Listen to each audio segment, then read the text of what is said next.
پہلی فتح۔ صبح کی نماز کے بعد دمشق کے لوگ بازاروں اور مکانوں کی چھتوں پر کھڑے محمد بن قاسم کے فوج کا جلوس دیکھ رہے تھے۔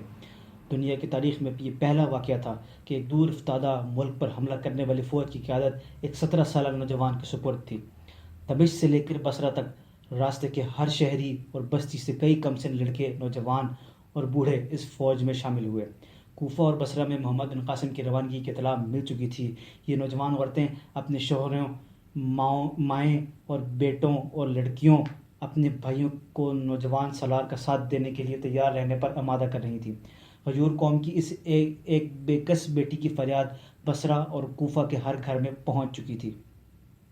بصرہ کی عورتوں میں زبیدہ کی تبلیغ کے باعث یہ جذبہ پیدا ہو چکا تھا کہ ناہید کا مسئلہ قوم کی ہر بہو بیٹی کا مسئلہ ہے۔ نوجوان لڑکیاں مختلف محلوں اور چوکوں سے زبیدہ کے گھر آتیں اور اس کی تقاریر سے ایک نیا جذبہ لے کر واپس جاتیں۔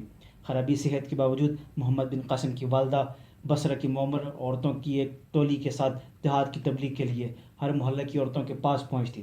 زبیدہ نے چند نئے سپاہیوں کو گھوڑے اور اسلحہ جات بہم پہنچانے کے لیے اپنے تمام زیورات بیچ ڈالے۔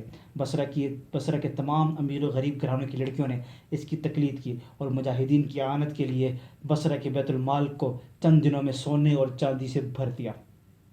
عراق کے دوسرے شہروں کی خواتین نے اس کار خیر میں بصرہ کی عورتوں سے پیچھے رہنا گوارا نہ کیا اور وہاں بھی لاکھوں روپے جمع ہوئے۔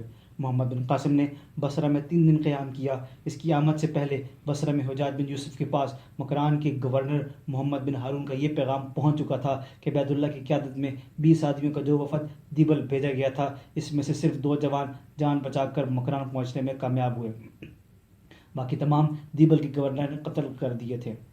اس خبر نے بصرہ کے عوام میں انتقام کی سلگتی ہوئی آگ پر تیل کا کام دیا۔ دمشق سے روانگی کے وقت محمد بن قاسم کی فوج کی کل تعداد 5000 تھی، لیکن جب وہ بصرہ سے روانہ ہوا تو اس کے لشکر کی مجموعی تعداد 12000 تھی، جن میں سے 6000 سپاہی گھوڑ سوار تھے، 3000 پیدل اور 3000 سامان رسد کے اونٹوں کے ساتھ تھے۔ محمد بن قاسم شیراز سے ہوتا ہوا مکران پہنچا۔ مکران کی سرحد عبور کرنے کے بعد لسبیلا کے پہاڑی علاقے میں اسے بہت سی مشکلات کا سامنا کرنا پڑا۔ بہم سنگھ 20000 فوج کے ساتھ لسبیلا کے سندھی گورنر کی اعانت کے لیے پہنچ چکا تھا۔ اس نے ایک مضبوط پہاڑی قلعے کو اپنا مرکز بنا کر تمام راستوں پر اپنے تیر انداز بٹھا دیے۔ اپنے باپ کی مخالفت کے باوجود وہ راجا کو اس بات کا یقین دلا چکا تھا کہ اس کے 20000 سپاہی 12000 مسلمانوں کو لسبیلا سے آگے نہیں بڑھنے دیں گے۔ مسلمانوں کے پہاڑی علاقے میں داخل ہوتے ہی بہم سنگھ کے سپاہیوں نے اکا دکا حملے شروع کر دیے۔ 30-40 سپاہیوں کا گروہ اچانک کسی ٹیلے یا پہاڑی کی چوٹی سے نمودار ہوتا اور آن کی آن میں محمد بن قاسم کی فوج کے کسی حصے پر تیر اور پتھر برسا کر غائب ہو جاتا۔ گھوڑوں کے سوار ادھر ادھر ہٹ کر اپنا بچاؤ کر لیتے، لیکن شتر سوار دستوں کے لیے یہ حملے بڑی حد تک پریشان کن ثابت ہوئے۔ بعض اوقات بدک کر ادھر ادھر بھاگنے والے اونٹوں کو منظم کرنا حملہ کرنے والوں کے تعاقب سے زیادہ مشکل ہو جاتا۔ محمد بن قاسم نے یہ دیکھ کر ہراول کے پیادہ دستوں کی تعداد میں اضافہ کر دیا، لیکن حملہ آوروں کی ایک جماعت آگے سے کترا کر بھاگتی اور دوسری جماعت پیچھے سے حملہ کر دیتی۔ ایک گروہ کسی ٹیلے پر چڑھ کر لشکر کے دائیں بازو کو اپنی طرف متوجہ کرتا اور دوسرا بائیں بازو پر حملہ کر دیتا۔ جو محمد بن قاسم کی فوج آگے بڑھتی گئی، ان حملوں کی شدت میں اضافہ ہوتا گیا۔ رات کے وقت پڑاؤ ڈالنے کے بعد شب خون کے ڈر سے کم از کم 1/4 فوج کو آس پاس کے ٹیلوں پر قابض ہو کر پہرا دینا پڑتا۔ ایک شام محمد بن قاسم کو ایک جاسوس نے اطلاع دی کہ شمال کی طرف 20 کوس کے فاصلے پر ایک مضبوط قلعہ اس لشکر کا مسکر ہے۔ محمد بن قاسم نے اپنے تجربہ کار سرانوں کی ایک مجلس شورا بلائی۔ بعض سرانوں کی یہ صلاح تھی کہ اس راستے کو چھوڑ کر سمندر کے ساحل کے ساتھ ساتھ نسبتاً ہموار راستہ اختیار کیا جائے۔ ہم اس قلعے سے جس قدر دور ہوں گے اسی قدر ان حملوں سے محفوظ رہیں گے۔ لیکن محمد بن قاسم ان سے متفق نہ ہوا۔ اس نے کہا، جب تک یہ علاقہ دشمن سے پاک نہیں ہوتا ہمارا آگے بڑھنا خطرے سے خالی نہیں۔ ہمارا مقصد دیبل تک پہنچنا نہیں، سندھ کو فتح کرنا ہے، اور یہ علاقہ ان کے دفاع کی اہم چوکی ہے۔ مجھے یقین ہے کہ اس قلعے کے فتح ہونے کے بعد دشمن یہ تمام علاقہ خالی کرنے پر مجبور ہو جائے گا، اور دشمن کے جو سپاہی یہاں سے فرار ہوں گے وہ دیبل پہنچ کر ایک شکست خوردہ ذہنیت کا مظاہرہ کریں گے، لیکن اگر ہم یہاں سے کترا کر نکل گئے تو ان کے حوصلے بڑھ جائیں گے اور ہمارا عقب ہمیشہ غیر محفوظ ہی رہے گا۔ ہمارا پہلا مقصد اس قلعے کو فتح کرنا ہے۔ اس قلعے کی فتح کے بعد اگر پہاڑیوں میں پھیلے ہوئے لشکر کی تعداد کافی ہوئی تو وہ اس علاقے میں ہمارے ساتھ فیصلہ کن جنگ کرنے کی کوشش کرے گا، اور اس میں بھی ہماری ہی بہتری ہے۔ میں سمجھتا ہوں کہ ہماری پیش قدمی روکنے کے لیے اس قلعے کے محافظوں کی زیادہ تعداد آس پاس کے پہاڑی علاقوں پر منقسم ہے۔ میں آج سورج نکلنے سے پہلے اس قلعے پر حملہ کرنا چاہتا ہوں، اور اس مقصد کے لیے میں اپنے ساتھ فقط 500 پیادہ سپاہی لے جانا چاہتا ہوں۔ آپ باقی فوج کے ساتھ رات بھر پیش قدمی جاری رکھیں۔ اس کا نتیجہ یہ ہوگا کہ وہ لوگ چاروں اطراف کا خیال چھوڑ کر آپ کا راستہ روکنے کی فکر کریں گے۔ چاندنی رات میں آپ کے لیے آگے بڑھنے کا راستہ زیادہ خطرناک ثابت ہوگا۔ اگر صبح تک آپ کو قلعہ فتح ہو جانے کی خبر پہنچ جائے تو آپ پیش قدمی روک کر میرے احکامات کا انتظار کریں۔ اگر قلعہ فتح ہو جانے کے بعد دشمن نے کسی جگہ منظم ہو کر مقابلے کی ہمت کی تو میں قلعے کی حفاظت کے لیے چند آدمی چھوڑ کر آپ کے ساتھ آ ملوں گا، اور اگر انہوں نے قلعے کو دوبارہ فتح کرنا چاہا تو آپ وہاں پہنچ جائیں۔ ایک بوڑھے سالار نے کہا، مجھے یقین ہے کہ سندھ کی فتح کے لیے خدا نے آپ کو منتخب کیا ہے۔ انشاءاللہ آپ کی کوئی تدبیر غلط نہ ہوگی، لیکن سپہ سالار کا فوج کے ساتھ رہنا ہی مناسب ہے۔ سپہ سالار کی جان بہت قیمتی ہے، وہ فوج کا آخری سہارا ہوتا ہے۔ اگر اس خطرناک مہم میں آپ کو کوئی حادثہ پیش آ گیا تو محمد بن قاسم نے جواب دیا، قادسیہ کی جنگ میں ایرانیوں کو اپنے زبردست لشکر کے باوجود اس لیے شکست ہوئی کہ انہوں نے اپنی طاقت سے زیادہ رستم کی شخصیت سے امیدیں وابستہ کی۔ رستم مارا گیا تو وہ مسلمانوں کی مٹھی پر جماعت کے مقابلے میں بھاگ نکلے، لیکن اس کے برعکس مسلمانوں کے سپہ سالار سعد بن نبی وقاص گھوڑے پر چڑھنے کے قابل نہ تھے، اور انہیں میدان جنگ سے ایک الگ طرف بیٹھنا پڑا۔ لیکن مسلمانوں کی خود اعتمادی کا یہ عالم تھا کہ انہیں اپنے سپہ سالار کی عدم موجودگی کا احساس تک بھی نہ ہوا۔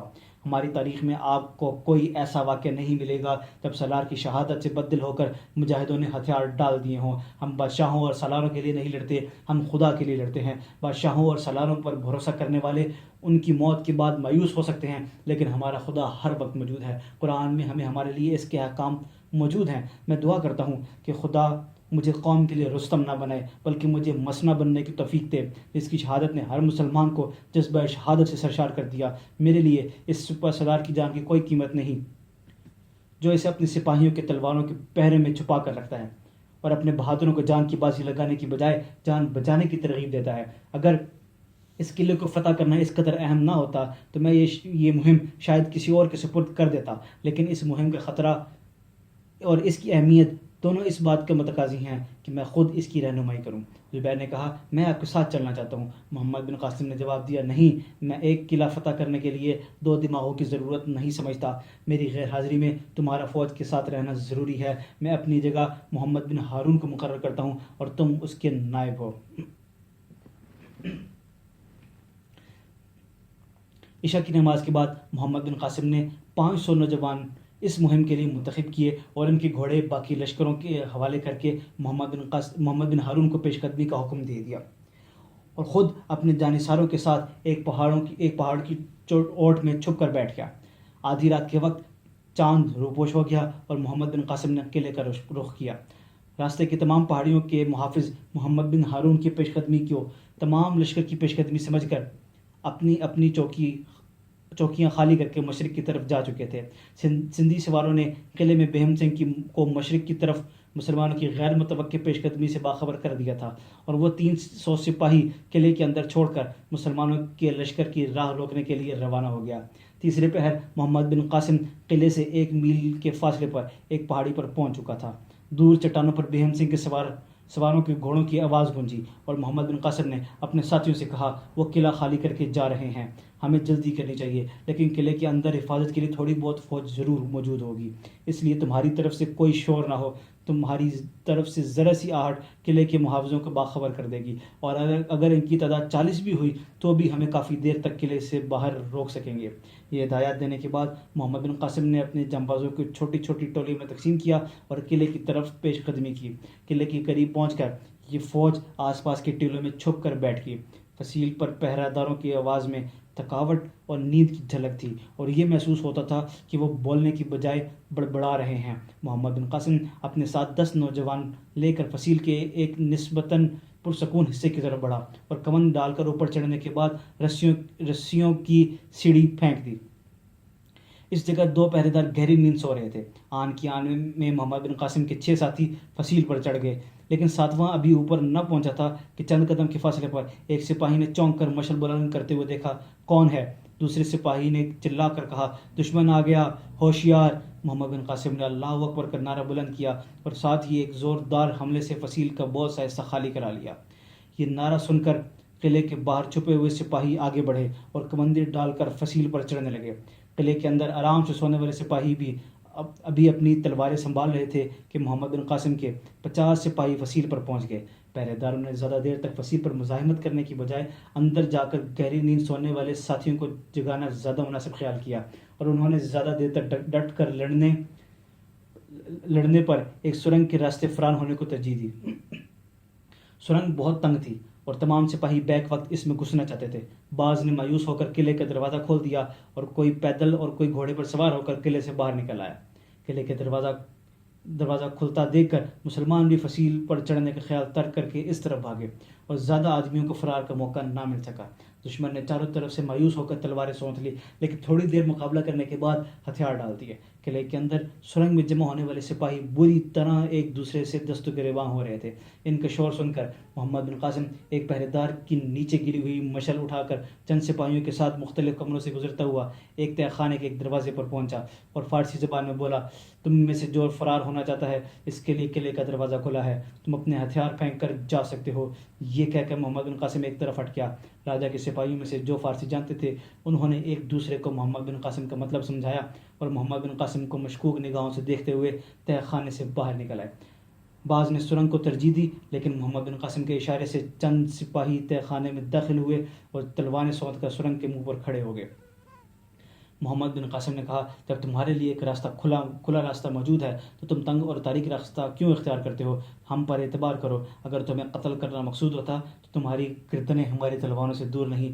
محمد بن قاسم کے یہ الفاظ سن کر باقی سپاہی بھی ہتھیار پھینک کر تہہ خانے سے باہر نکل آئے۔ محمد بن قاسم نے واپس قلعے کے دروازے پر پہنچ کر اپنے سپاہیوں کو حکم دیا کہ وہ قلعے سے باہر نکلنے والوں کے راستوں پر مزاحم نہ ہوں۔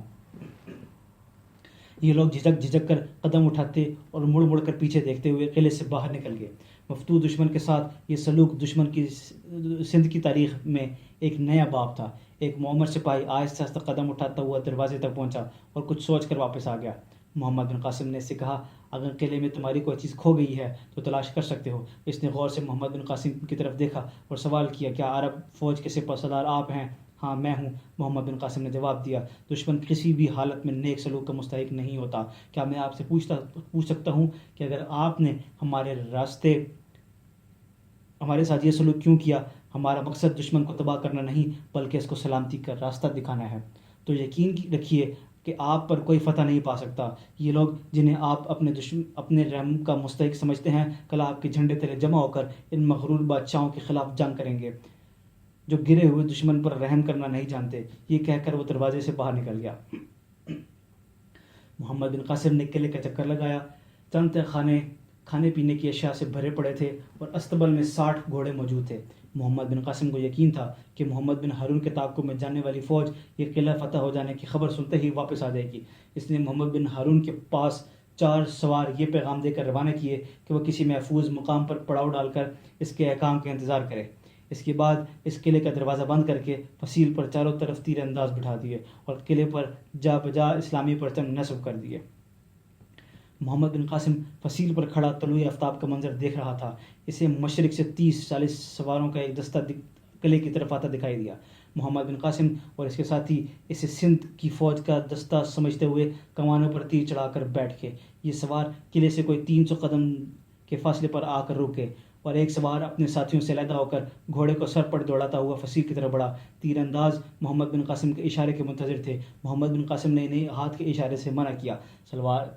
سوار نے فصیل کے نیچے پہنچ کر گھوڑا روکا اور عربی زبان میں کہا، ہم زبیر کے ساتھی ہیں، ہمیں اندر آنے دو۔ محمد بن قاسم نے آگے جھک کر پوچھا، تمہارا نام خالد ہے؟ جی ہاں، اس نے جواب دیا۔ اپنے ساتھیوں کو بلا لو۔ خالد نے پیچھے مڑ کر اپنے ساتھیوں کو ہاتھ کا اشارہ کیا اور محمد بن قاسم نے سپاہیوں کو قلعے کے دروازہ کھولنے کا حکم دے دیا۔ قلعے سے باہر نکل کر خالد سے سوال کیا، تمہاری بہن کہاں ہے؟ خالد نے جواب دیا، وہ میرے ساتھ ہے، لیکن زبیر نہیں آیا، وہ باقی فوج کے ساتھ ہے۔ تمہیں کیسے معلوم ہوا کہ ہم اس قلعے میں ہیں؟ ہمیں یہ خبر مل چکی تھی کہ آپ مکران کی سرحد عبور کر چکے ہیں۔ ہم سندھی سپاہیوں کا بیس بدل کر یہاں پہنچے، اور آپ حیران ہوں گے کہ راجہ کی فوج کا سالار ہمیں یہاں سے 4 میل دور ایک پہاڑی پر پہرا دینے کے لیے متعین کر چکا تھا۔ ہم سخت بے چینی سے آپ کا انتظار کر رہے تھے۔ آج قلعے سے فرار ہونے والے سپاہی وہاں پہنچے اور انہوں نے بتایا کہ یہ قلعہ فتح ہو چکا ہے۔ ہم آپ کو مبارکباد دیتے ہیں۔ سپہ سالار کہاں ہیں؟ محمد بن قاسم نے مسکراتے ہوئے اپنے ایک ساتھی کی طرف دیکھا اور اس نے جواب دیا، تم سپہ سالار سے باتیں کر رہے ہو۔ تھوڑی دیر میں خالد کے باقی ساتھی ان کے قریب پہنچ کر گھوڑوں سے نیچے اترے۔ محمد بن قاسم نے ان سب پر ایک سرسری نگاہ ڈالنے کے بعد کہا، لیکن تمہاری بہن کا ہے؟ خالد نے مسکرا کر مردانہ لباس میں ایک نقاب پوش کی طرف اشارہ کر دیا۔ محمد بن قاسم نے کہا، خدا کا شکر ہے کہ آپ کی صحت اب ٹھیک ہے۔ ہاں، زبیر باقی فوج کے ساتھ ہے۔ زبیر کا نام سن کر ناہید نے اپنے کانوں اور گالوں پر اچانک حرارت محسوس کی اور پیچھے مڑ کر مایا کی طرف دیکھا۔ مایا بھی اس کی طرح مردانہ لباس پہنے ہوئے تھی۔ اس نے آنکھ بچا کر ناہید کے بازو پر چٹکی لی اور آہستہ سے کہا، ناہید مبارک ہو۔ محمد بن قاسم نے پھر ایک بار خالد کے تمام ساتھیوں کی طرف دیکھا اور ایک سفید ریش قوی ہیکل آدمی کی طرف مسافہ کے لیے ہاتھ بڑھاتے ہوئے کہا، شاید تم گنگو ہو۔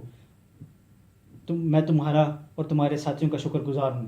گنگو نے محمد بن قاسم کے ہاتھ اپنے ہاتھوں میں لیتے ہوئے خالد کی طرف دیکھا اور خالد نے کہا، گنگو اس کے ساتھی مسلمان ہو چکے ہیں، اور گنگو نے اپنے لیے سعد کا نام پسند کیا ہے۔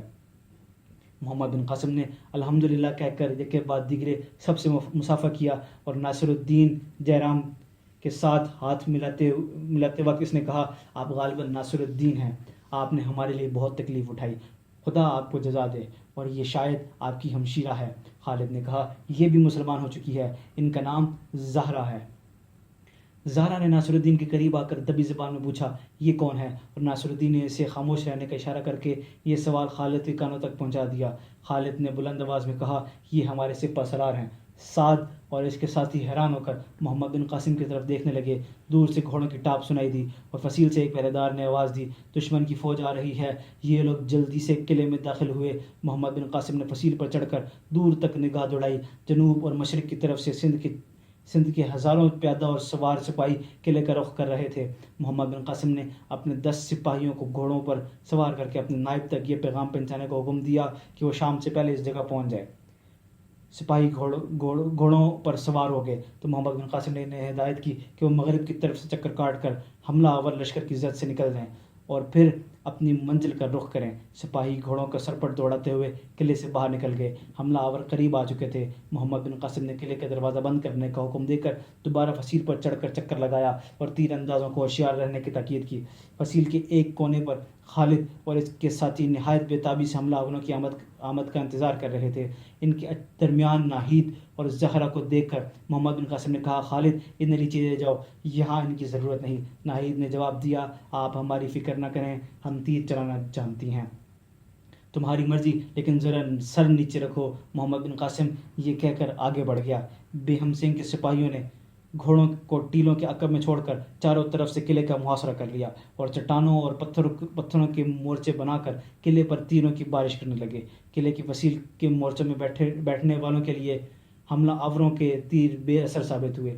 محمد بن قاسم نے اپنے سپاہیوں کو حکم دیا کہ وہ فقط قلعے پر دشمن کی یلغار روکنے کے لیے تیروں کا استعمال کریں۔ بیہم سنگھ نے اپنی فوج کے تیروں کا قلعے سے کوئی جواب نہ پا کر راجہ داہر کی جے کا نعرہ بلند کیا اور چٹانوں پر پتھر کی آڑ میں چھپ کر تیر چلانے والے لشکر نے چاروں طرف سے قلعے پر دھاوا بول دیا۔ جب یہ لشکر قلعے کے محافظوں کے تیروں کی زد میں آیا تو محمد بن قاسم نے نعرہ تکبیر بلند کیا۔ یہ نعرہ تکبیر ابھی فضا میں تحلیل نہ ہوا تھا کہ قلعے سے تیروں کی بارش ہونے لگی اور بیہم سنگھ کے سپاہی زخمی ہو کر گرنے لگے، لیکن 20,000 فوج چند سو سپاہیوں کے نقصان کی پرواہ نہ کرتے ہوئے فصیل تک پہنچ گئی اور کمندیں ڈال کر قلعے پر چڑھنے کی کوشش کرنے لگی، لیکن تیروں کی بچھاڑ کے سامنے ان کی پیش نہ گئی۔ چند ساعتوں کے بعد بیہم سنگھ کے قریباً 2,000 آدمی قلعے کی دیواروں کے آس پاس ڈھیر ہو کر رہ گئے اور اسے فوج کو پیچھے ہٹنے کا حکم دینا پڑا۔ دوسرے پہر تک بیہم سنگھ نے قلعے پر 3 بار جلغار کی، لیکن تینوں مرتبہ اسے مایوسی ہو کر پیچھے ہٹنا پڑا۔ سپہر کے وقت بیہم سنگھ ایک فیصلہ کن حملے کی تیاری کر رہا تھا کہ اسے پیچھے سے محمد بن قاسم کی باقی فوج کی آمد کی اطلاع ملی۔ اس نے سواروں کو حکم دیا کہ وہ پیچھے ہٹ کر اپنے گھوڑے سنبھالیں اور پیادہ فوج کے تیر اندازوں کو آس پاس کی پہاڑیوں پر متعین کر دیا۔ دشمن کی نقل و حرکت دیکھ کر محمد بن قاسم کو یقین ہو گیا کہ دشمن کو محمد بن ہارون کی آمد کی اطلاع مل چکی ہے۔ اس سے خطرہ پیدا ہوا کہ قلعے کے قریب پہنچ کر وہ چاروں طرف کے ٹیلوں پر پہاڑوں سے تیروں کی زد میں ہوگا۔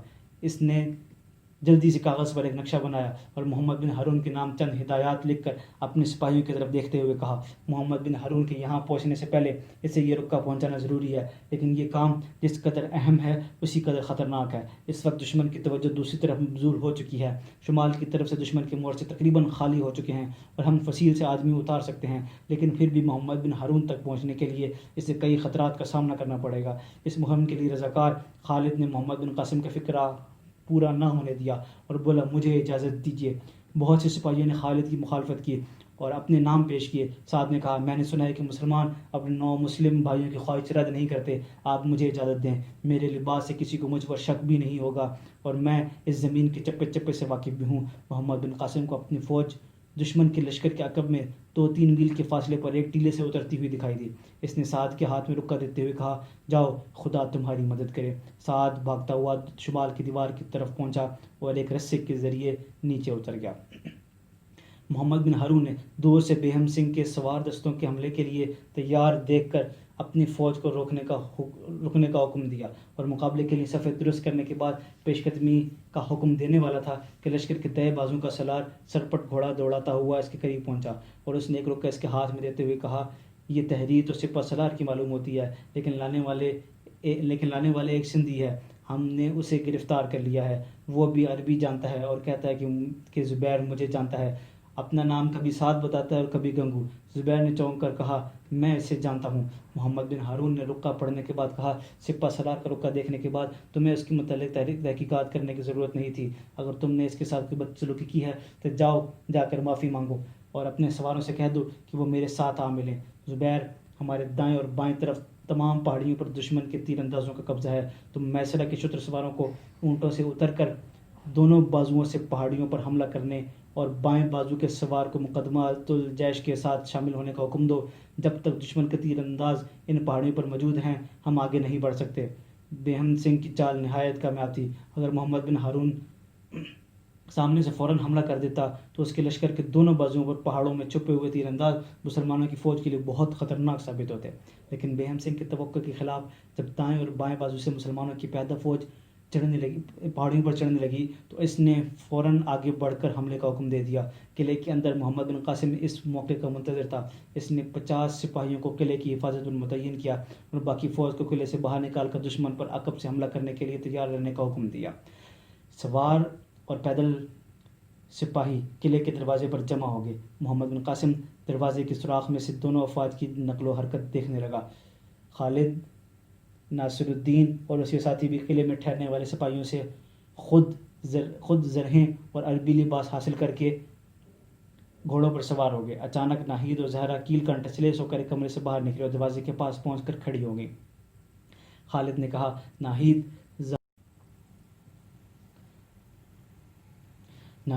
زہرا، جاؤ، قلعے کے باہر تمہارا کوئی کام نہیں۔ ناصر الدین نے اس کی تائید کی۔ محمد بن قاسم نے مڑ کر ان کی طرف دیکھا اور کہا، میں تمہارے جذبہ جہاد کی داد دیتا ہوں، لیکن تم قلعے کی حفاظت کے لیے سپاہیوں کا ساتھ دے کر ہماری مدد کر سکتی ہو۔ قوم کے لیے بہادر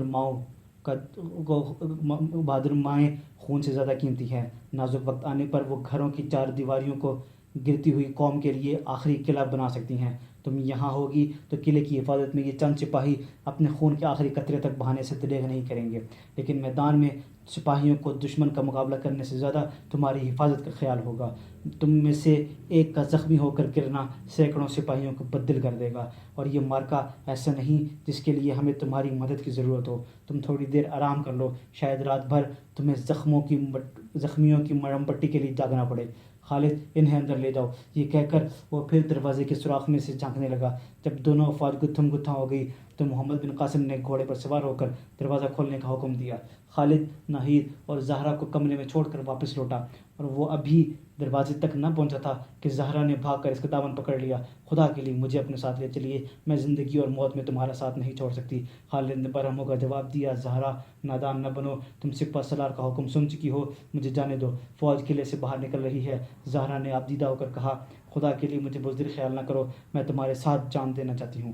زہرا مجھے چھوڑ دو۔ یہ کہتے ہوئے اس نے زہرا کا ہاتھ جھٹک دیا، لیکن وہ پھر راستہ روک کر کھڑی ہو گئی۔ اس نے آگے بڑھ کر کہا، اگر آپ اس عادت سے محروم نہیں ہونا چاہتے تو مجھے کیوں محروم کر رکھنا چاہتے ہیں؟ زہرا، یہ امیر عساکر کا حکم ہے، اور جہاد میں امیر عساکر کے حکم کی عدولی سب سے بڑا جرم ہے۔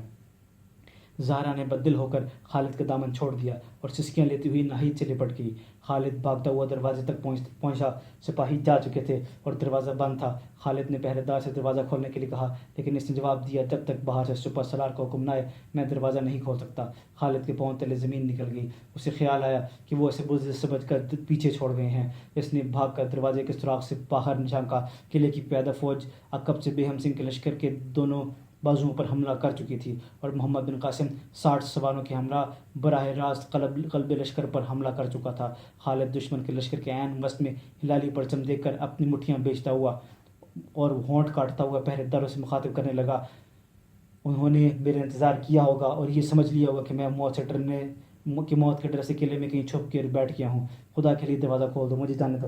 پہرے دار نے جواب دیا، آپ اطمینان رکھیے، سپہ سالار کو یہ شک نہیں کہ آپ بزدل ہیں، ورنہ شاید آپ کے قتل کا حکم جاری کر دیتے۔ وہ کہتے تھے کہ لڑکیوں کے پاس آپ کا ٹھہرنا بہتر ہوگا، ہمیں دروازہ کھولنے کی اجازت نہیں تو میں فصیل سے کود جاؤں گا۔ یہ کہہ کر خالد فصیل کی سیڑھی کی طرف لپکا۔ راستے میں زہرا کھڑی تھی۔ اس نے کچھ کہنا چاہا، لیکن خالد کے تیور دیکھ کر سہم گئی۔ خالد نے اس پر ایک قہر آلود نگاہ ڈالی اور کہا، اب تو خوش ہو؟ زہرا نے کہا، مجھے معاف کر دو، میں ایک عورت ہوں، خدا ایک زندہ قوم کو تمہاری جیسے عورتوں سے بچائے۔ خالد یہ کہہ کر بھاگتا ہوا زینے پر چڑھا اور رسہ پھینک کر آن کی آن میں فصیل سے نیچے اتر گیا۔ زہرا نے بھاگ کر کمرے سے تلوار اٹھائی۔ ناہید نے پوچھا، زہرا کہاں جا رہی ہو؟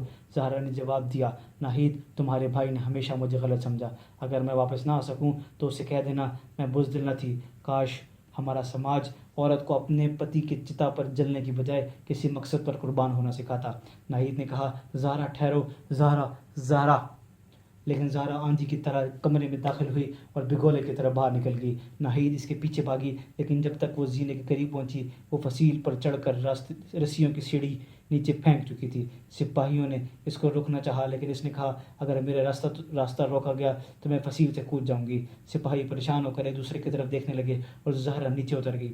ناہید نے فصیل پر پہنچ کر آوازیں دی، زہرا پگلی نہ بنو، واپس آ جاؤ، لیکن ناہید کی ہر آواز کے ساتھ اس کی رفتار تیز ہو گئی۔ ناہید نے مایوس ہو کر خود نیچے اترنے کا ارادہ کیا، لیکن ایک عمر رسیدہ سپاہی نے کہا، عورت کا جوش اندھا ہوتا ہے، اگر آپ نے اس کا تعاقب کیا تو وہ بے تحاشا دشمنوں کی صف میں جا پہنچے گی۔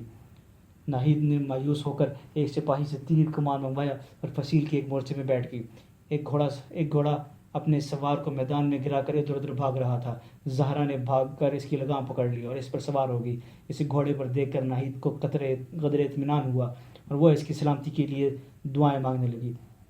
مسلمانوں کی فوج پر بیہم سنگھ کی فوج کا پہلا حملہ بہت زوردار تھا اور انہیں ایک تنگ وادی میں چند قدم پیچھے ہٹنا پڑا، لیکن پیادہ فوج آس پاس کی پہاڑیوں پر قبضہ جما کر تیر برسانے لگی تو سندھ کے لشکر کی توجہ دو حصوں میں بٹ گئی۔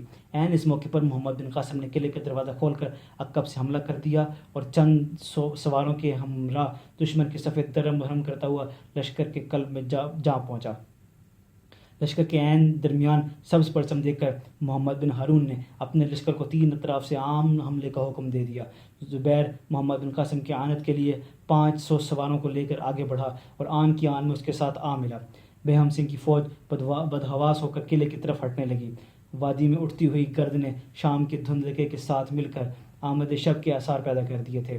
بیہم سنگھ نے آخری بار اپنی فوج کو ٹوٹی ہوئی صفیں منظم کرنے کی کوشش کی، لیکن زبیر کی تقلید میں محمد بن ہارون کے باقی سپاہی بھی میدان کو صاف کرتے ہوئے محمد بن قاسم سے آ ملے۔ بیہم سنگھ کی فوج غیر منظم ہو کر مختلف ٹولیوں میں لڑنے لگی۔ مسلمانوں کے دباؤ سے کئی ٹولیاں پسپا ہو کر قلعے کے قریب پہنچ چکی تھیں، اور جب قلعے کے محافظ ان پر تیر برسانے لگے تو وہ بدحواس ہو کر ادھر ادھر بھاگ نکلے۔ خالد تیر اندازوں کی ایک جماعت کے ساتھ ایک ٹیلے سے اتر کر اور نعرہ تکبیر بلند کرتے ہوئے دشمن کی ایک ٹولی پر ٹوٹ پڑا۔ بدحواس سپاہی ایک طرف ہٹ گئے اور خالد ان کے تعاقب میں اپنے ساتھیوں سے علیحدہ ہو گیا۔ دشمن کے سپاہیوں نے موقع پا کر اسے چاروں طرف سے گھیر لیا۔ اچانک ایک گھوڑا سوار دوڑاتا ہوا آیا اور اس نے اللہ اکبر کہہ کر اس ٹولی پر حملہ کر دیا۔ خالد اس کی آواز پہچان کر چوکا، یہ زہرا تھی۔ زہرا کی تلوار ایک کے بعد دیگرے 2 سپاہیوں کے سروں پر چمکی اور دونوں گر کر خاک میں لوٹنے لگے۔ ایک سپاہی نے آگے بڑھ کر زہرا پر وار کیا۔ زہرا کا گھوڑا اچانک بدکا اور تلوار اس کی اگلی ٹانگ پر لگی۔ گھوڑے نے چند چھلانگیں لگائیں اور ڈگمگا کر گر پڑا۔ مسلمانوں کے دستوں کو قریب آتا دیکھ کر بیہم سنگھ کے سپاہیوں نے میدان کا یہ حصہ بھی خالی کر دیا۔ خالد بھاگتا ہوا زہرا کے پاس پہنچا۔ وہ گھوڑوں کے قریب منہ کے بل پڑی ہوئی تھی۔ قریب پہنچ کر خالد کے ہاتھ پاؤں پھول گئے۔ اس کے منہ سے بیک وقت سسکیاں اور آہیں اور دعائیں نکلی۔ وہ رکا، جھجکا، کپایا اور پھر بھاگ کر زہرا کو اٹھانے لگا۔ اسے زہرا کی پیٹھ پر خون کے نشان اور ذرہ میں 2 تیر اٹکے ہوئے نظر آئے اور زندگی کی تمام حیات سمٹ کر اس کی آنکھوں میں آ گئی۔ اس نے ایک کے بعد دیگرے 2 تیر نکال کر پھینک دیے۔ زہرا نے ایک جھرجھری لینے کے بعد آنکھیں کھول دی اور اٹھ کر بیٹھ گئی۔ خالد نے چاند کی ہلکی اور پھیکی روشنی میں اس کا زرد چہرہ دیکھا اور کہا، تمہیں تکلیف تو نہیں؟ اس کی ہونٹوں پر فاتحانہ مسکراہٹ کھیل رہی تھی۔ اس نے کہا، نہیں، میں نے ان تیروں کو کبھی محسوس نہیں کیا۔ گھوڑے سے گرنے کے بعد میرا سر چکرا رہا تھا۔ میں بالکل ٹھیک ہوں۔ میدان کا کیا حال ہے؟ میدان خالی ہو چکا ہے۔ خدا نے ہمیں فتح دی ہے، لیکن ناہید کہاں ہے؟ وہ قلعے میں ہے۔ میں آپ سے ایک بات پوچھنا چاہتی ہوں۔ وہ کیا؟ آپ مجھ سے خفا تو نہیں؟ اف زہرا، مجھے نادم نہ کرو۔ مجھے اپنی سخت کلامی کا بہت افسوس ہے۔ آہستہ سے سعد کے کان میں کچھ کہا اور چند بار سر ہلانے کے بعد ناصر الدین سے مخاطب ہوا، میں علیحدگی میں آپ کے ساتھ ایک بات کرنا چاہتا ہوں۔ ناصر الدین نے اس کے ساتھ چند قدم چلنے کے بعد رک کر کہا، کہیے کیا ارشاد ہے؟ سعد نے آس پاس جمع ہونے والے سپاہیوں کی طرف دیکھتے ہوئے جواب دیا، یہاں نہیں، یہاں بہت سے لوگ ہیں۔ ناصر الدین نے کہا، بہت اچھا، جہاں چاہے لے چلو۔ قلعے کے دروازے سے کوئی 500 قدم دور جا کے سعد نے ایک پتھر پر بیٹھتے ہوئے کہا، آپ بھی بیٹھ جائیں۔ ناصر الدین نے اس کے سامنے دوسرے پتھر پر بیٹھ گیا۔ سعد نے کہا، پہلے آپ یہ وعدہ کریں کہ آپ میری بات سن کر میرے سر پھوڑنے کے لیے تیار نہیں ہوں گے۔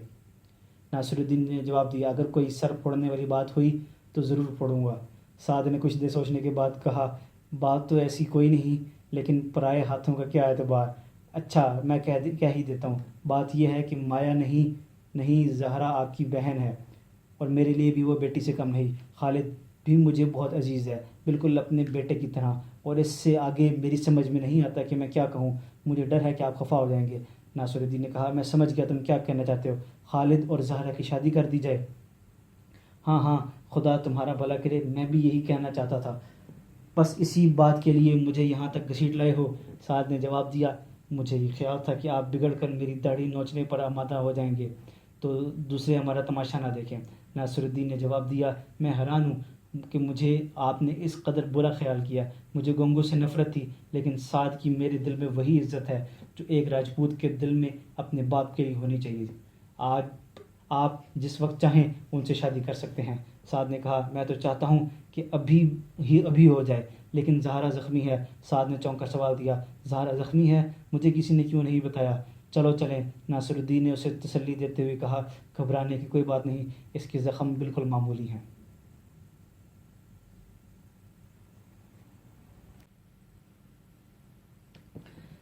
سب کا محسن۔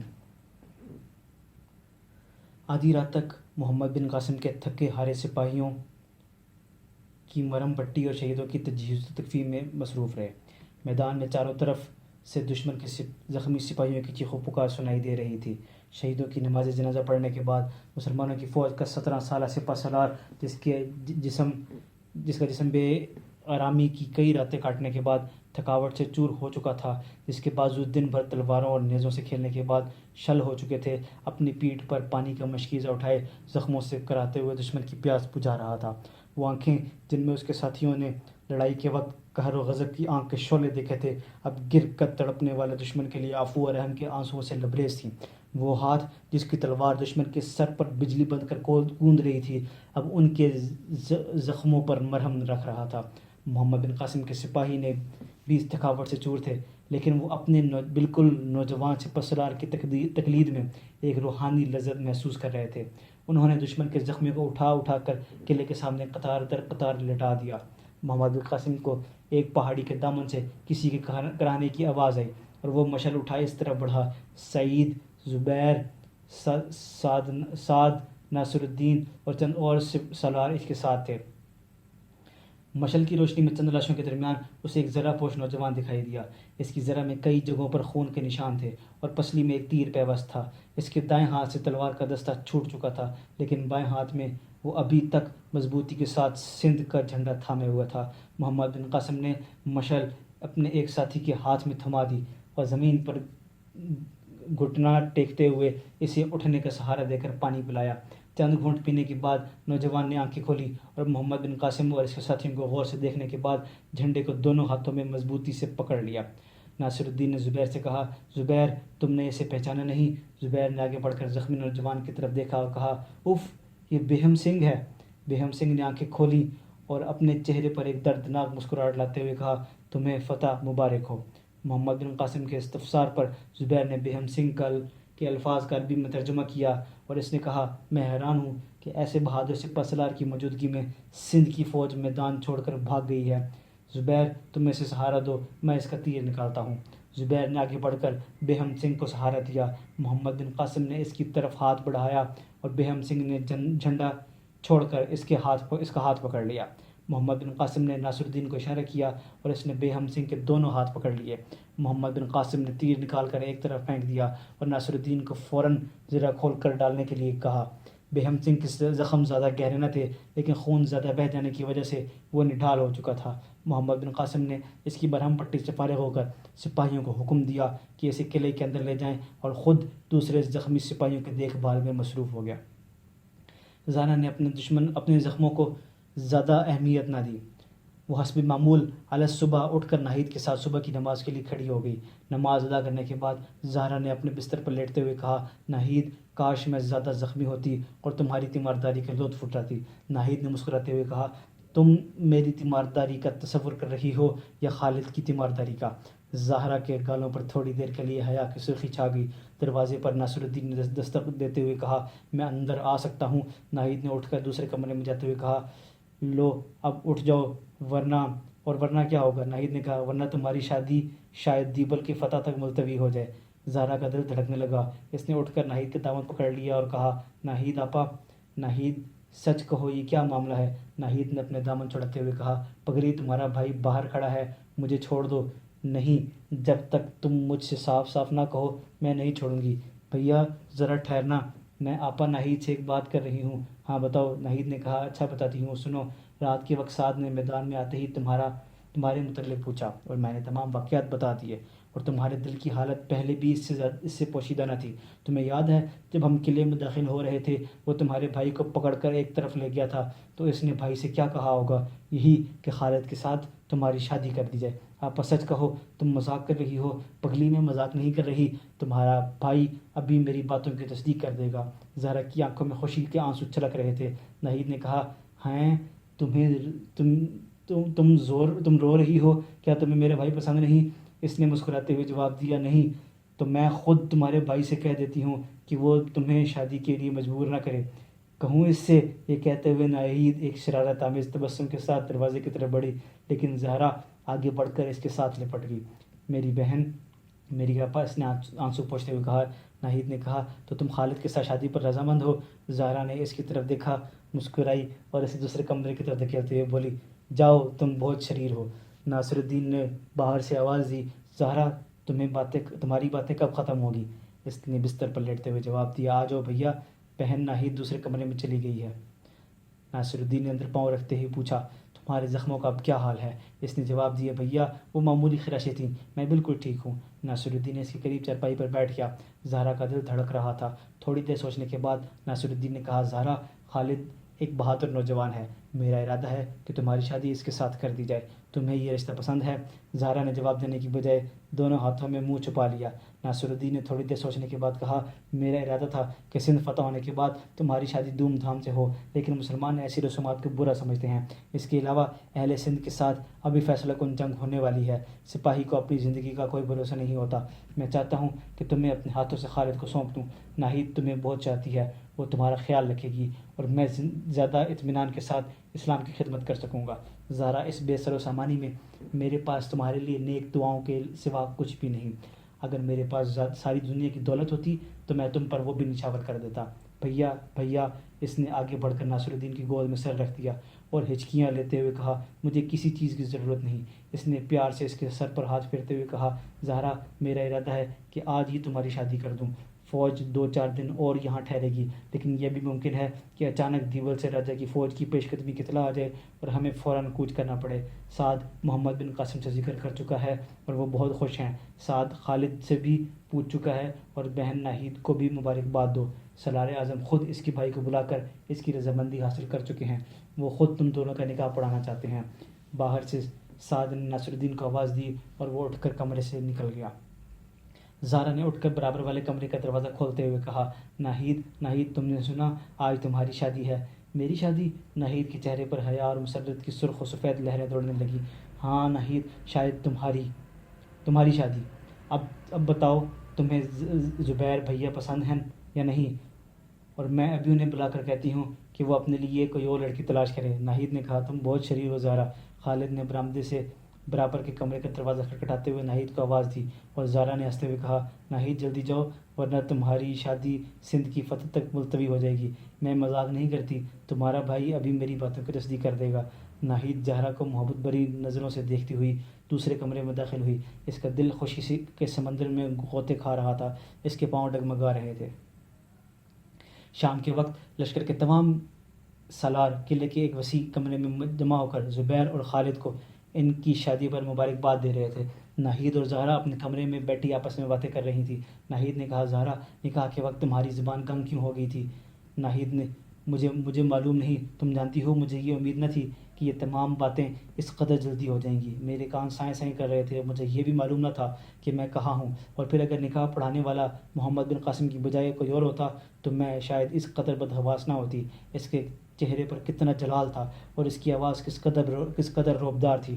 سچ کہتی ہو، وہ انسان نہیں دیوتا ہے اور ہمیں دیوتاؤں سے ڈرنا سکھایا گیا ہے۔ ناہید، اگر تم میرے پاس نہ ہوتی تو شاید میری زبان بالکل نہ کھلتی۔ انہوں نے پوچھا، تمہیں خالد قبول ہے؟ اور میں شرم سے پانی پانی ہو گئی۔ ناہید، مجھے ابھی تک یقین نہیں آ رہا کہ تمہارے بھائی کے ساتھ میری شادی ہو چکی ہے۔ کبھی کبھی مجھے خیال آتا ہے کہ میں ایک خواب دیکھ رہی ہوں۔ کیا تمہیں اپنی شادی کی ایک خواب معلوم نہیں ہوتی؟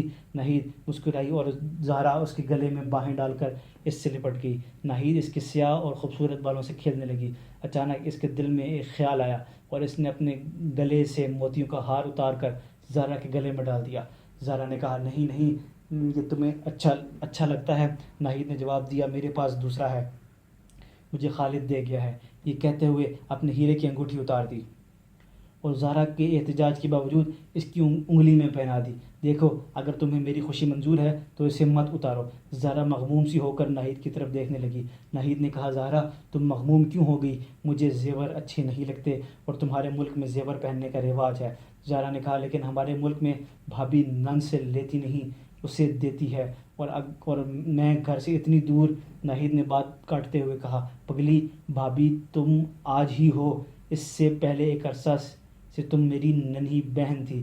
زہرا نے کہا، ناہید، سندھ کی فتح کے بعد بھائی جان کا ارادہ ہے کہ وہ کاٹھیا واڑ جا کر اسلام کی تبلیغ کریں۔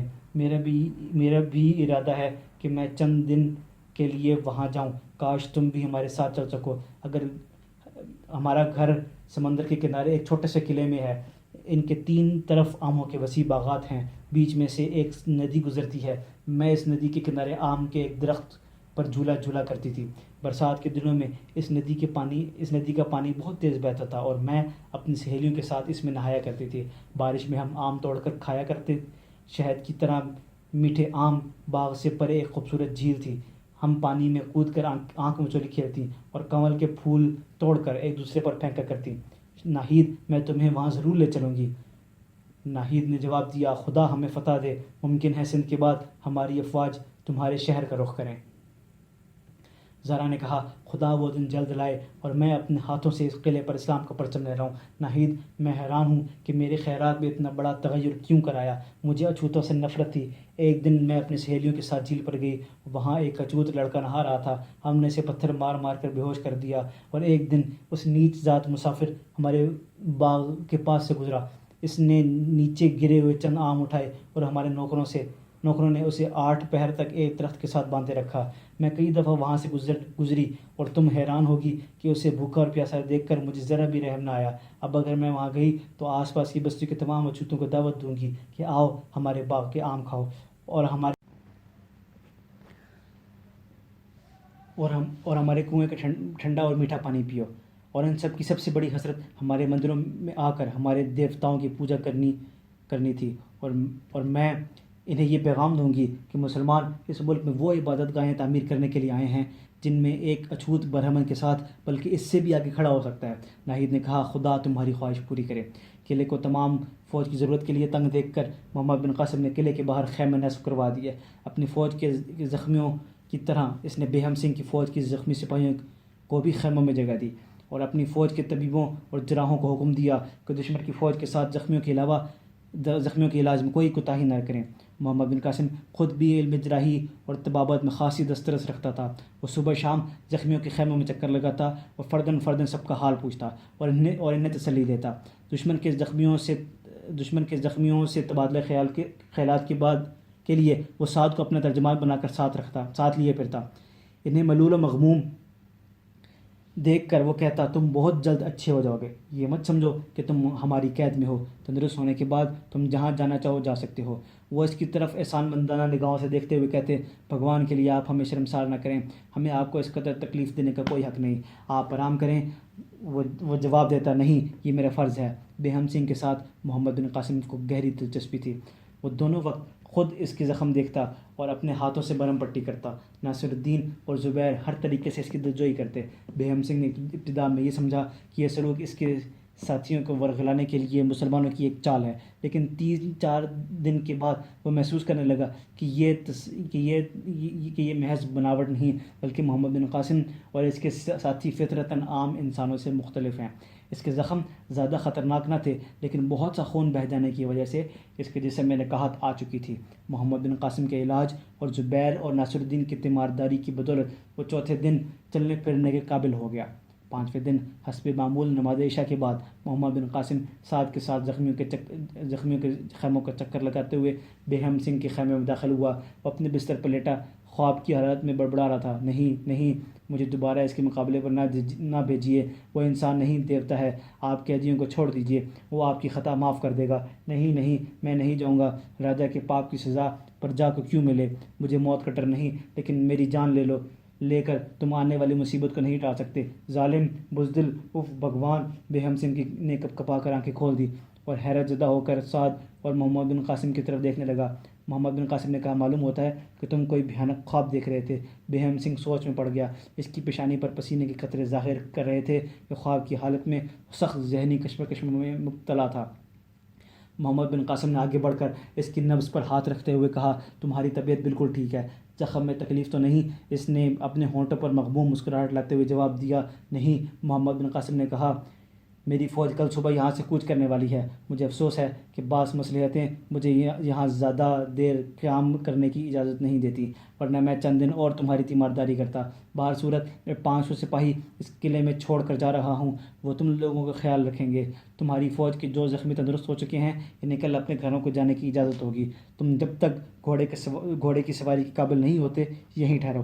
بیہم سنگھ نے کہا، آپ کا مطلب ہے کہ آپ تمام قیدیوں کو رہا کر دیں گے؟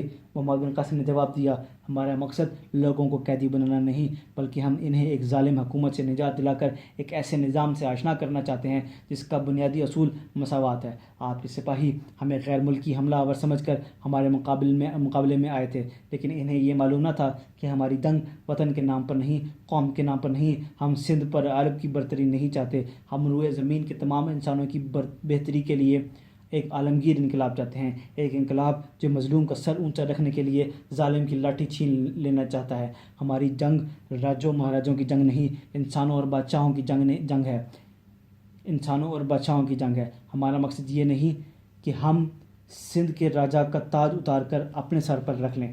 ہم یہ ثابت کرنا چاہتے ہیں کہ کوئی شخص تاج و تخت کا مالک ہو کر دنیا پر اپنا قانون نافذ کرنے کا حق نہیں رکھتا۔ تاج و تخت خود غرض انسان کے تراشے ہوئے بت ہیں، اور وہ قانون جو صرف ان بتوں کی عظمت کو برقرار رکھنے کے لیے بنایا گیا ہو، انسانوں کو ہمیشہ دو جماعتوں میں تقسیم کر دیتا ہے، ایک ظالم اور دوسری مظلوم۔ تم ان جماعتوں کے لیے راجا اور پرجا کے الفاظ استعمال کرتے ہو۔ سندھ کے راجہ نے ہمارے جہاز لوٹ کر عورتوں اور بچوں کو اس لیے قیدی بنایا کہ وہ تاج و تخت کے مالک ہوتے ہوئے ہر انسان پر ظلم کرنا اپنا حق سمجھتا ہے، اور اب وہ ہمارا مقابلہ اس لیے کرے گا کہ اسے ظلم کی تلوار چھن جانے کا خطرہ ہے، اور یہ سپاہی ہمارے مقابلے میں اس لیے آئے ہیں کہ انہیں ظلم کی اعانت کا معاوضہ ملتا ہے۔ ان بیچاروں سے وہی کام لیا گیا جو انسان سواری کے جانوروں سے لیتے ہیں۔ یہ مجبور تھے ایک استبدادی نظام کی وجہ سے، ان کے لیے زندگی کی راہیں تنگ تھیں، اور یہ معمولی معاوضہ لے کر ظلم کی اعانت کے لیے اپنی جانیں تک بیچ ڈالنے کے لیے تیار تھے۔ انہیں یہ معلوم نہ تھا کہ جس انقلاب کی راہ میں یہ رکاوٹ بننا چاہتے ہیں وہ ان کی بہتری کے لیے ہے۔ انہیں ہماری طرف سے خوف زدہ کیا گیا تھا۔ اب فتح کے بعد میں نہ خود ظالم بننا چاہتا ہوں، نہ انہیں مظلوم بنانا چاہتا ہوں۔ بہم سنگھ نے کہا، تو آپ کو یہ یقین ہے کہ یہ لوگ واپس جا کر راجہ داہر کی فوج میں دوبارہ شامل نہیں ہوں گے؟ محمد بن قاسم نے جواب دیا، میں یقین کے ساتھ نہیں کہہ سکتا کہ واپس جا کر ان کا طرز عمل کیا ہوگا، لیکن مجھے ان لوگوں سے کوئی خدشہ نہیں۔ مجھے خدا کی رحمت پر بھروسہ ہے۔ کسی بلند مقصد کے لیے لڑنے والوں کی قوت بڑھتی ہے، کم نہیں ہوتی۔ اس سے پہلے کئی اقوام اپنے بادشاہوں کی حمایت میں ہمارے ساتھ لڑ چکی ہیں، لیکن جب انہیں یہ احساس ہوا کہ ہمارے پاس ایک بہتر نظام ہے تو وہ ہمارے ساتھ مل گئیں۔ آپ کے سپاہیوں میں سے وہ لوگ جنہیں خدا نے حق و باطل میں تمیز کی توفیق دی ہے، وہ یقیناً واپس جا کر ظلم کی ناؤ کو ڈوبنے سے بچانے کی کوشش نہیں کریں گے، اور جو دوبارہ ہمارے مقابلے پر آنے کی جرت کریں گے، انہیں ایک دو اور مارکوں کے بعد اطمینان ہو جائے گا کہ ہماری تلواریں کند ہونے والی نہیں۔ بہم سنگھ نے کہا، آپ تاج و تخت کے دشمن ہیں، اور آپ انسان پر انسان کی حکومت کے قائل نہیں، لیکن جب تک کوئی حکومت نہ ہو ملک میں امن کیسے رہ سکتا ہے؟ محمد بن قاسم نے جواب دیا، اگر استبداد کا ڈنڈا مظلوم کی آواز اس کے گلے سے نہ نکلنے دے تو اس کا مطلب یہ نہیں کہ ملک میں امن قائم ہو گیا ہے۔ میں تمہیں پہلے بتا چکا ہوں کہ ہم دنیا میں انسان کا قانون نہیں بلکہ خدا کا قانون چاہتے ہیں۔ بہم سنگھ نے جواب دیا، قانون خواہ کوئی ہو، اسے نافذ کرنے والا بہرحال کوئی انسان ہوگا، اور وہ راجہ اور بادشاہ بھی نہ کہلائے تو بھی وہ حکمران ہوگا، اور جب تک دنیا میں سرکش لوگ موجود ہیں ایسے قانون کی حفاظت طاقت کے ڈنڈے کے بغیر ممکن نہیں۔ محمد بن قاسم نے کہا، یہ درست ہے، لیکن اس قانون کا پہلا مطالبہ یہ ہے کہ اسے نافذ کرنے والی جماعت صالحین کی جماعت سے ہو۔ جب تک ہم صالحین کی جماعت سے تعلق رکھیں گے، خدا اپنے قانون کی حفاظت کا کام ہم سے لے گا۔ کل اگر ہمارے ملک سے کوئی قوم صالحین کی جماعت بن جائے تو اس قانون کی نفاذ کی ذمہ داری وہ سنبھال لے گی، لیکن طاقت کا ڈنڈا اسے اپنے اقدار کی حفاظت کے لیے نہیں بلکہ اس قانون کی حفاظت کے لیے استعمال کرنے کی اجازت ہوگی۔ مسلمان کے امیر دوسری اقوام کے بادشاہوں میں یہ فرق ہے کہ وہ طاقت کا ڈنڈا ظالم کے خلاف مظلوم کی اعانت کے لیے کام میں لاتے ہیں، اور بادشاہ اسے فقط اپنے دائمی تسلط کے لیے استعمال کرتے ہیں۔ بہم سنگھ نے کچھ دیر سوچنے کے بعد سوال کیا، تو کیا مجھے ان لوگوں کے ساتھ واپس جانے کی اجازت ہوگی؟ میں شاید پہلے بھی کہہ چکا ہوں کہ تم تندرست ہونے کے بعد جب چاہو جا سکتے ہو۔ بہم سنگھ نے کہا، میں سفر کے قابل ہوں، اگر آپ اجازت دیں تو میں کل ہی روانہ ہو جاؤں۔ ابھی تمہارے زخم ٹھیک نہیں ہوئے، لیکن اگر تم کل ہی جانا چاہتے ہو تو میں تمہیں نہیں رکوں گا۔ بہم سنگھ پھر تھوڑی دیر سوچنے کے بعد بولا، لیکن آپ کو شاید معلوم نہ ہو، میں سندھ کے سیناپتی کا لڑکا ہوں، اور میرا واپس جا کر فوج کے ساتھ شامل ہو جانا آپ کے لیے خطرناک ہو سکتا ہے۔ اس لیے اگر آپ مجھے چھوڑنے سے پہلے مجھ سے یہ وعدہ لینا چاہتے ہیں کہ میں دوبارہ آپ کے مقابلے پر نہ ہوں، تو میں اس شرط پر جانے کے لیے تیار نہیں۔ میں نے تم سے ایسا وعدہ کرنے کے لیے نہیں کہا۔ ہاں، میں تم سے فقط ایک بات کہوں گا، تم راجہ داہر کو میرا یہ پیغام پہنچا دو کہ اب وہ ہم سے دور نہیں۔ اب اگر اس نے عرب قیدیوں کے ساتھ برا سلوک کیا تو اس کے لیے اچھا نہ ہوگا۔ بہم سنگھ نے جواب دیا، میں وعدہ کرتا ہوں، اور مجھے امید ہے کہ جب اسے میرے زخمی سپاہیوں کے ساتھ آپ کے سلوک کا پتہ چلے گا تو وہ یقیناً متاثر ہوگا۔ میں نیکی کا بدلہ نہیں چاہتا، میں صرف یہ چاہتا ہوں کہ تم اس کی آنکھوں سے غرور کی پٹی اتار دو، اور اسے یہ بھی بتا دو کہ وہ آتش فشاں پہاڑ کے دہانے پر کھڑا ہے۔ اس گفتگو کے دوران میں نے شاید کوئی تلخ بات کہہ دی ہو، اگر تمہیں کسی بات سے رنج پہنچا ہو تو مجھے ایک انسان سمجھ کر درگزر کر دینا۔ محمد بن قاسم یہ کہہ کر خیمے سے نکل گیا۔ بیہم سنگھ بار بار اپنے دل میں کہہ رہا تھا، تم انسان نہیں، دیوتا ہو۔